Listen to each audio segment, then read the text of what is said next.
In Czechoslovakia, another still bigger demonstration demanding drastic change. In Chicago, President Bush is confronted by nuns about the killing of priests in El Salvador. And the president's stand on the abortion issue splits the Republican Party. This is the CBS Evening News. Dan Rather reporting. Good evening. Old-line, hard-line communism is up against the wall in Eastern Europe tonight, trying desperately to hold off an onslaught of reform. In Czechoslovakia, a non-violent movement for democracy keeps swelling, building pressure on the old regime that can no longer call on Soviet tanks to save itself. Of all the Warsaw Pact nations, Romania is now alone in denying even the need for any change. And Romania's dictator denied it for 5 hours today as he opened a party congress with a harangue to the party hacks. Our report on the changing face of communism begins tonight on the front lines in Czechoslovakia with correspondent Richard Threlkeld. Today on the streets of Prague, the carefully patterned fabric of decades of Czech communism began to come apart at the seams.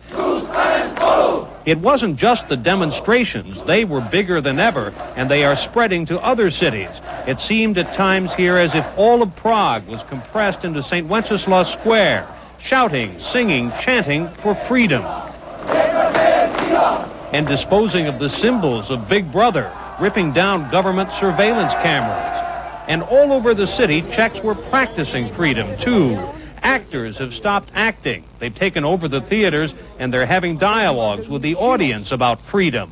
At the universities in Prague and elsewhere, the students are on strike, and they're organizing. Committees and petitions and manifestos are sprouting here like spring flowers. It looks for all the world like Berkeley or Columbia 20 years ago, except these are Czech kids fighting the communist establishment.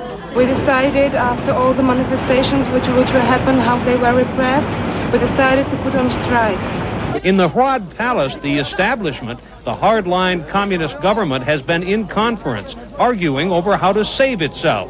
And apparently some factions within the regime are beginning to hedge their bets. From the highest ranks of the regime, various feelers are being sent in the direction of the opposition. On Czech TV tonight, the government warned it will use all necessary force to restore peace and order. But for the third night, police were present but made few serious moves to intervene. What Czechs have fashioned here in downtown Prague is a kind of happy anarchy. The people have the streets, but the government still has the power, and no one can say yet whether this remarkable Czech drama will have its happy ending. Richard Threlkeld, CBS News, Prague.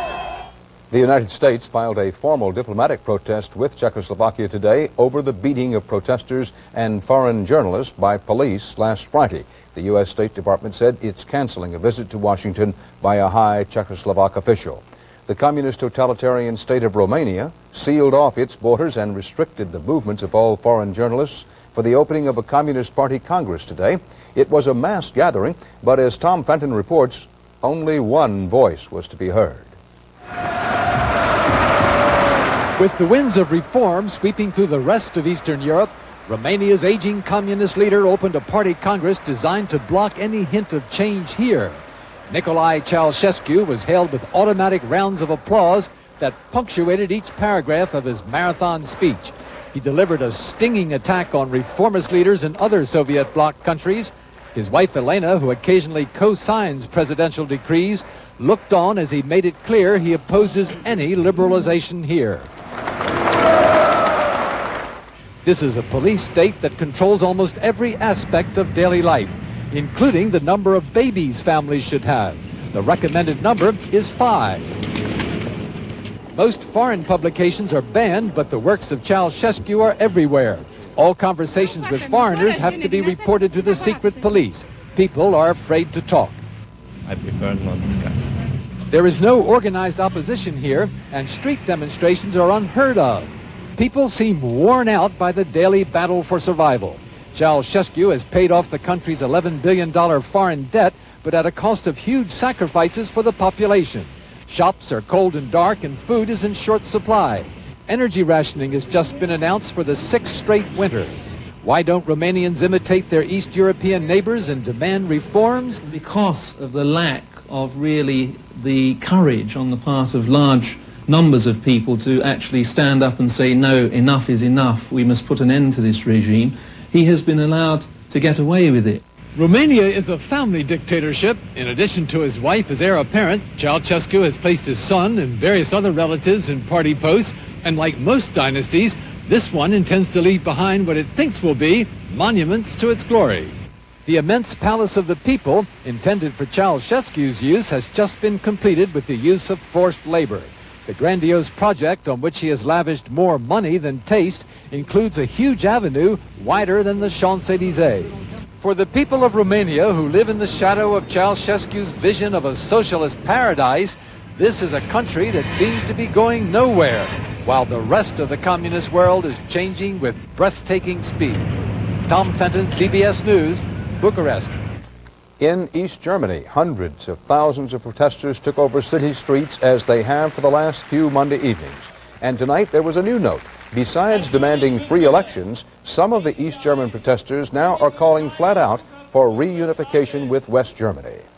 Still to come on your CBS Evening News, Rita Braver on the trial of a man charged with selling 1,700 pounds of cocaine a month. And Bob Fall on dog tracks where most lose the race for life.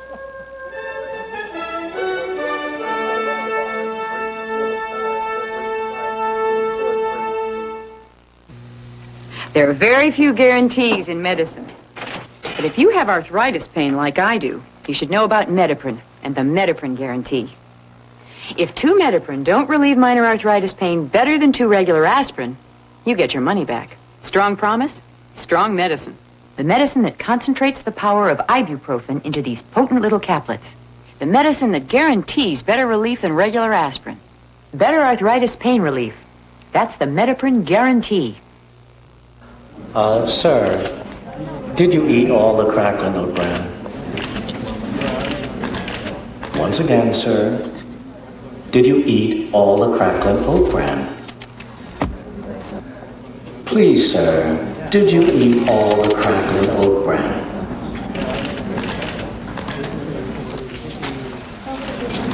Could you repeat the question, please? With the crunchy sweet taste of Kellogg's Cracklin' Oat Bran, an open box is an empty box. For those considering a Toyota Camry, some revealing news. There's another 5-passenger sedan with front-wheel drive, fuel-injected engine, roomier trunk, and it's $1,200 less than the Toyota Camry. In fact, this German-engineered 1990 Volkswagen Jetta GL, including its new features, costs less than last year. So stop tearing your hair out about new car prices. It's time to think about Volkswagen again. 2 Roman Catholic nuns confronted President Bush today with criticism.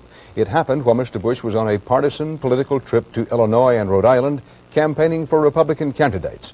The nuns expressed their frustration at what they believe is Mr. Bush's long support for political and military forces connected to death squads with a long record of assassinating priests and nuns in El Salvador. White House correspondent Wyatt Andrews saw and heard what happened today. The hecklers in Chicago started a shouting match with the president over the issue of El Salvador, and he seemed eager to join the debate.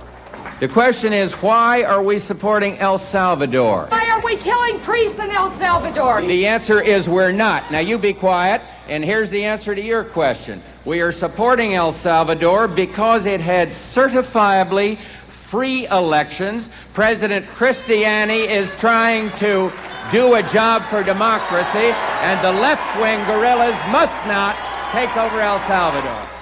The exchange seemed to enliven the president more than it angered him. I love it. But as he tried to return to the political speech he was making, it happened again. Stop the repression in El Salvador! Look at this guy. Look at this fella. What's your position? We are killing priests! Our tax dollars are killing priests! Police arrested this man and 3 nuns involved in the outburst and charged them with disorderly conduct. Emotions over El Salvador are flashing hot in this country because of charges the Salvadoran army was behind last week's massacre of 6 priests, and because the United States heavily subsidizes the army. Protesters in Seattle this morning blocked Interstate 5 at the height of rush hour And the U.S. House today passed a resolution demanding a full investigation and threatening cuts in U.S. aid. Because we are paying the people that can turn these killings on or turn these killings off. Mr. Bush, however, argues against any cut in aid, saying he believes President Cristiani's personal assurance the Salvadoran government is not guilty.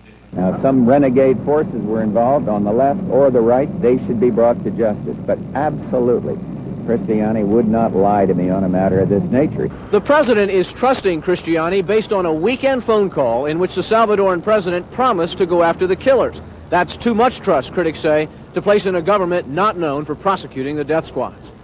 Wyatt Andrews, CBS News, Chicago. The Army continued to drive the rebels out of the last pockets of resistance today. In this kind of fighting, even when they can't see the enemy, they know he's there. These guerrillas made a stand in the far northeast corner of the metropolitan area. Some of their fighters no more than children with guns almost as big as they are. We are staying indefinitely, he said, but for all their bluster and determination, they cannot match the Army's firepower and manpower. Now it's just a matter of mopping up. In most areas, the only guerrillas left are the ones who fought to the death. In a signal of victory, the government ordered everyone to sing the national anthem at noon, but most people were too busy scrambling for food as the marketplace reopened for the first time in a week. Both sides suffered hundreds of casualties in the neighborhood of Soyapango, where traffic returned to normal today. But it's the civilians who have suffered the most, men, women, and, of course, the children. The Children's Hospital has treated 300 victims in the last week. Most of them are victims of shrapnel wounds and aerial strafing and rocket fire. This boy is 9 years old. El Salvador has been at war all his life. And this girl said that a helicopter fired at her. I didn't realize I'd lost my leg, she said, until I tried to get up and run. Members of a new generation of victims in a war without end. Juan Vasquez, CBS News, San Salvador.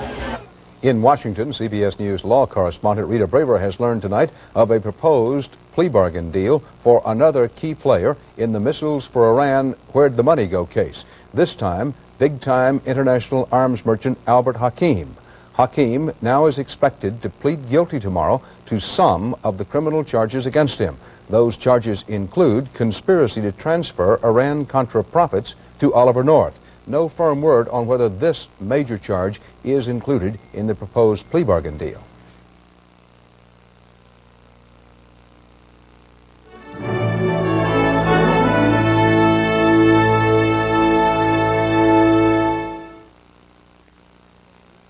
Come on, honey, let's just buy this cheap smoke detector. But I'd feel more secure with a first alert. Well, I'd rather save a couple bucks. Would you trust your family's safety to anything less than a first alert smoke detector? Chances are we'll never even have a fire. Ever try this coffee? Oh, no. I use a special blend, brewed fresh. So do we. But then we freeze dry to lock in superior flavor and aroma until you release it. Perfect. Who are you? We're Taster's Choice. I got a phone call this morning from one of our oldest customers.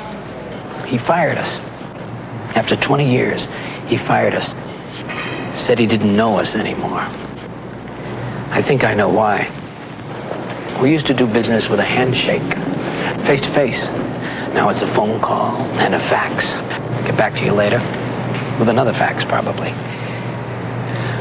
Well, folks, some things gotta change.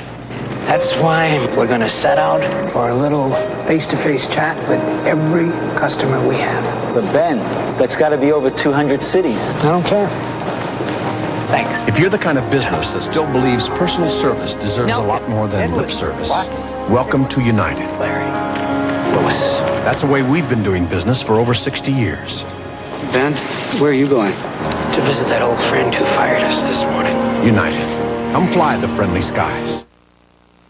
While the furor over El Salvador cropped up during President Bush's campaign swing today, the trip also highlighted Mr. Bush's problem with the growing importance of abortion as a political campaign issue. Mr. Bush did not mention abortion while campaigning for two pro-choice Republicans in Illinois and Rhode Island today. CBS News chief political correspondent Bruce Morton reports how Mr. Bush is attempting to avoid in Campaign 90 what just happened in Campaign 89. That is, Republicans losing, at least in part, because they either support or are put on the defensive by Mr. Bush's hard anti-abortion stand. Blessed art thou among women, and blessed is the fruit of thy womb, Jesus. The issue of abortion divides the country. It especially these days divides the Republican Party. It could not only severely divide our own party, but it could result in serious electoral losses for the Republican Party in 1990 and beyond. Ever since 1980, Republican Party platforms have been firmly anti-abortion. Most politicians agree that position cost the GOP voters in this fall's elections, especially the governor's race in Virginia. It was the profile Bush voter. It was women, it was voters under 35, it was suburbanites, it was independents. President Bush has vetoed foreign aid and District of Columbia spending bills this fall because he wanted tougher anti-abortion language. 4 pro-choice Republican congresswomen visited the White House and urged him to compromise. He had his position and I have mine. We don't agree. The president didn't compromise, but he did campaign today for 2 of those pro-choice congresswomen, Rhode Island's Claudine Schneider and Illinois' Martin, both running for the Senate. On issue after issue, she thinks as I do. Except on abortion. Some party professionals worry the GOP is on the defensive with women. You don't want a sizable block of the electorate to basically dismiss you as someone that is not at all attuned to their interests or to their values. So the Republicans are now saying all points of view are welcome. Our party is big enough and tolerant enough of people's opinions on a diversity of issues, and abortion's one of them, to have a lot of different viewpoints in the party. I don't think it's useful for the Republican Party to have a party platform which is so doctrinaire and at the same time say, listen, in our party we have room for all sorts of opposing views. In fact, a group of pro-choice Democrats accused the Republicans of hypocrisy today, saying Atwater preaches inclusion, but the party platform and the president's vetoes don't. The president is saying, still by his vetoes, that this is murder. And then he goes out and says, no, but it's okay for people who are for murder to be part of the Republican Party. But there are abortion rights Republicans, just as there are anti-abortion Democrats. Both parties must try to form and manage coalitions. It may be harder for the Republicans simply because they've courted anti-abortion voters so hard these past 10 years. Bruce Morton, CBS News, Washington.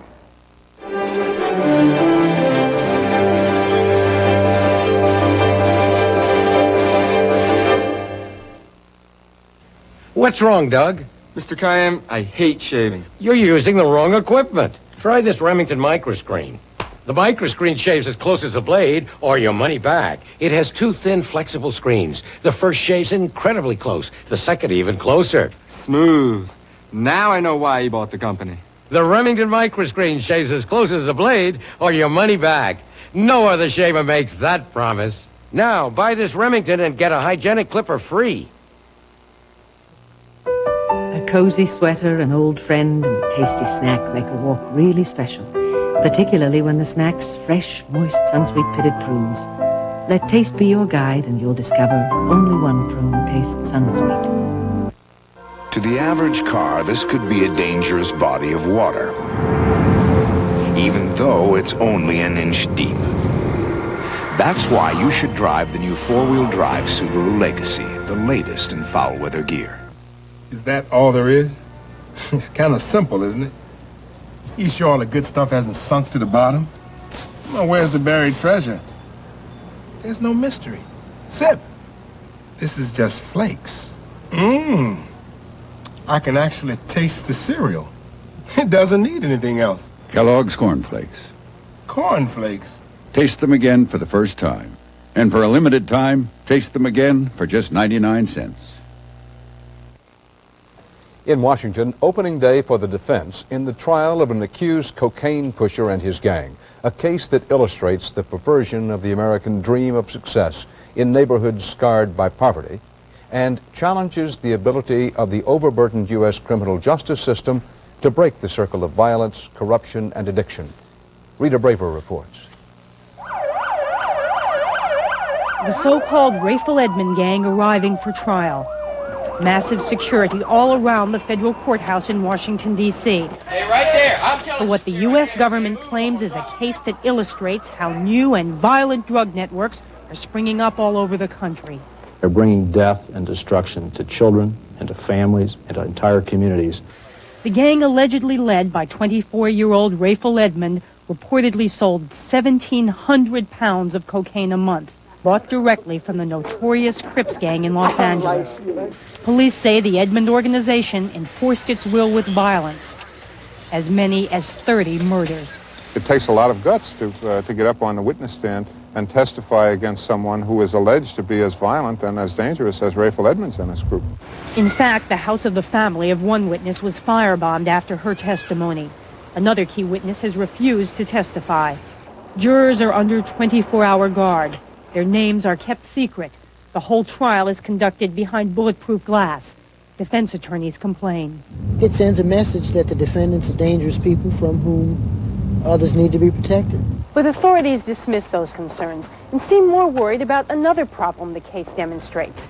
What happens when accused criminals like Rayful Edmond become heroes in the community? Actually, he wasn't really a selfish type person.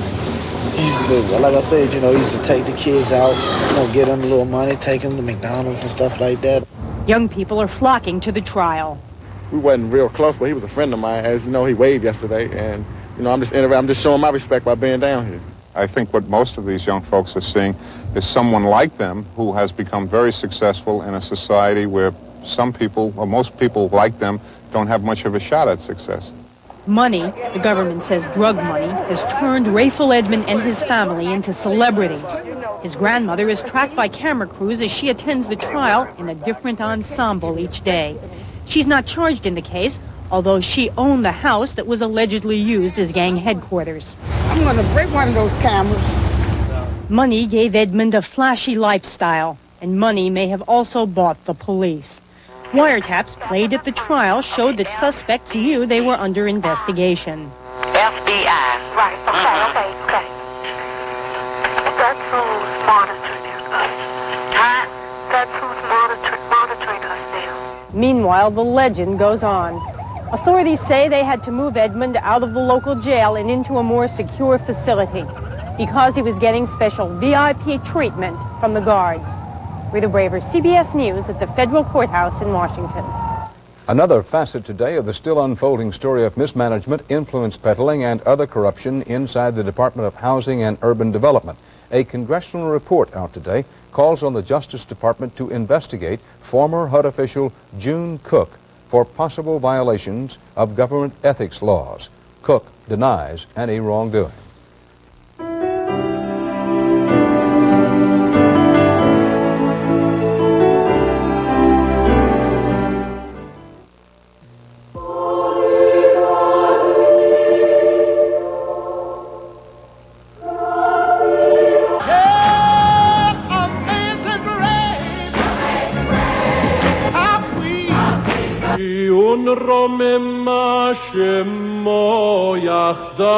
It's time for God's people to come out of the churches and change America.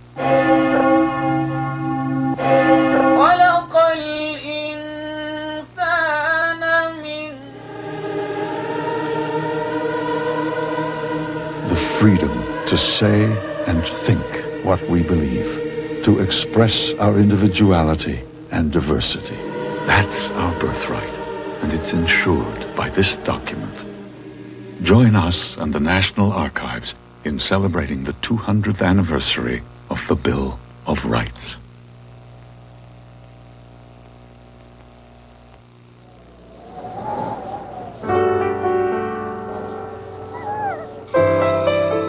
Come on, Tyler. Hurry up, boy. Come on, Tyler. When it's cold and rough outside, Come on, Tyler. try something warm and creamy inside. Cream of Wheat Hot Cereal or Instant Mix and Eat. Their smooth texture always lets the taste come through. Again? 2 warm ways to come in from the cold. In a sense, there is no nobler example of man's best friend than the greyhound. The breed appears in a likeness on an Egyptian tomb dating back some 3,000 years before Christ. And the greyhound has remained a court favorite through the centuries. Now the great dog is the centerpiece of a multi-billion-dollar American industry. And as Bob Fall reports, if the race is to the swift, too often the rewards aren't. Heading for the first turn. 4 has ahead of the Here they come spinning out of the turn. Now more than ever, America is going to the dogs. Down the stretch for home. Here's a 9-2 shot at 6. 80-1 he coming through. This industry is starting to boom all over the country. Greyhounds are racing now in 15 states, twice as many as 20 years ago. Last year, more than 26 million fans bet more than $3 billion here. There you go. Thanks a lot. It has already become the country's 6th-ranking spectator sport, with its own characters, its own language. He's got early speed. We see the chart. Then you come down 1 by 2 and 32.22. The time is not too good. 39 and 1 by 4. This is what you're looking for. Now the sport is trying to go upscale with multi-million-dollar arenas, conveniences, cleanliness, even swank restaurants. Jackets required, reservations recommended. That's the luck each and every one of you. In the races, held every 11 minutes, dogs flash by at 40 miles an hour. In the course of the day, I won over $200, okay? And I'm only a $2 better. The problem is that the industry is growing at a cost which critics say is unacceptable and barbaric. We estimate that in excess of 30,000 dogs annually have to be disposed of and are killed, and the majority of those we feel are killed inhumanely. This photo, taken in the late 70s, and these taken this year, show things have not changed that much. Greyhounds, too slow to race, shot dead and dumped. This year, by lethal injection or gas, Massachusetts alone will kill off 2,500 greyhounds tracks do not want. Thousands more will end up in laboratories. With little body fat, they are an ideal surgical model, says this memo from one vet to a university medical center, adding, greyhounds are friendly, led easily, and stand quietly for bleeding. Hugh Gahagan has found homes for hundreds of greyhounds that tracks don't want. He knows that Rampage, Aer Lingus, and Blue Lulu are a few of the lucky ones. Virtually every dog you see running at a track is dead already. It's gonna be killed. It's not gonna be adopted. The industry's dilemma is that the bigger it gets, the more greyhounds it will need, and the more greyhounds will have to be disposed of, humanely or otherwise. As that number goes up, so will the criticism. For years, critics have condemned the industry for using live animals like this rabbit to teach greyhounds how to chase artificial lures. We're not that far removed from the Colosseums in Rome when they fed Christians to the lions. The racing industry, which has often fought proposals to ban live lures, is now trying to counteract the bad publicity. Eddie Keelan's tracks have set up adoption programs for old greyhounds. Most tracks have not. We're doing everything we can in this industry, and if more people would adopt them, we wouldn't have the problem. I think it's better now. Will it be perfect? No. Truthfully, it will not be perfect. Will it be 0 dogs put to sleep? I don't think so. Killing greyhounds more humanely, say the critics, is not the answer. The problem now is that a breed of dog is being abused and destroyed for a gambling game. Be reasonable, says the industry. Be humane, say the critics. Come on, let's go, baby. The debate, like the greyhound, keeps going in circles. Bob Fall, CBS News, Seabrook, New Hampshire. And that's part of our world tonight. Dan Rather for the CBS Evening News. See you tomorrow. Good night.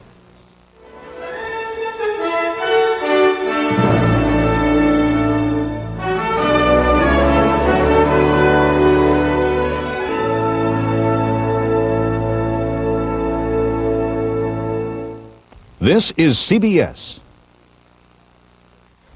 Coming up on News Channel 5's 6 o'clock report, some good news about Metro's money situation. We'll look at the happy results of successful adoption and the sad story of those still waiting. An election challenge fades in Smyrna. We'll have those stories and why getting back to the simple life isn't always so simple.